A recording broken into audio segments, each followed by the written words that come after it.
Hello friends, my name is Rebecca and I work for the Iowa Children's Museum. If you don't know who we are a children's museum in Coralville, Iowa that has over 27,000 square feet of hands-on, minds-on, playing is learning opportunities in the Coral Ridge Mall. Our mission is for every child to imagine, create, discover, and explore through the power of play. So check us out. If you haven't already, we are open to the public. For this year's Earth Fest, we're going to be talking to you about green breaks. What is a green break?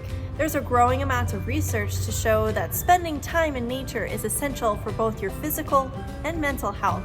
Incorporating green breaks, just 5 to 10 minutes spent outside in nature, will help refocus your mind, help your children transition to new tasks, and help refocus their moods and yours as well. Now, nature is everywhere, so there's no need to go to the great wide open to find nature. You just need to simply be outdoors. Now, we don't have a lot of green right now, but there are tons of things that you can still do outdoors, and here are a few examples. Befriend a tree in your neighborhood. Go find one, name it, and draw it. Come back to that same tree in a week or a month and continue to draw it. What has changed? What's remained the same? Anything look different from the environment? What about the bottom of the tree, the top of the tree? When drawing the tree, make sure you label all the parts and give it a name. If you're going to start doing green breaks, we recommend getting a notebook so you can write down all of your data and your observation drawings. So when you are drawing your tree, make sure you're sitting right in front of it to get all of the information you need, like how many limbs does it have? Is there anything at the bottom of the tree? Is it missing leaves? All those kinds of things.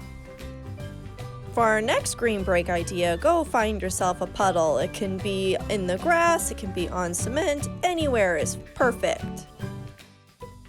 A puddle is a perfect opportunity to test to see if things sink or float. So gather yourself some different size pine cones, leaves, all the things you can find like rocks, and see if it sinks or floats.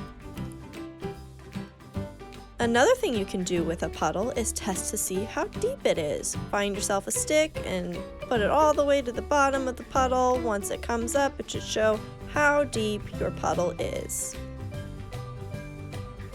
You can also throw that stick in the puddle and see if it sinks or floats. For this next green break, you're going to need your notebook and nighttime. What you're going to be doing is observing the moon. So in your notebook, draw where you see the moon, what kind of stars you see at night, and do it again the following night.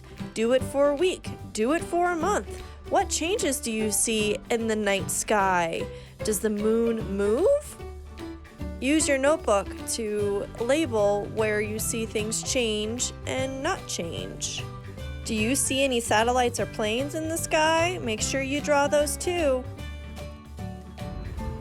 We hope you had tons of fun watching our video and learning all about green breaks, and we hope you're able to incorporate them into your daily routines. Thanks for watching our video, and thanks for coming to play today.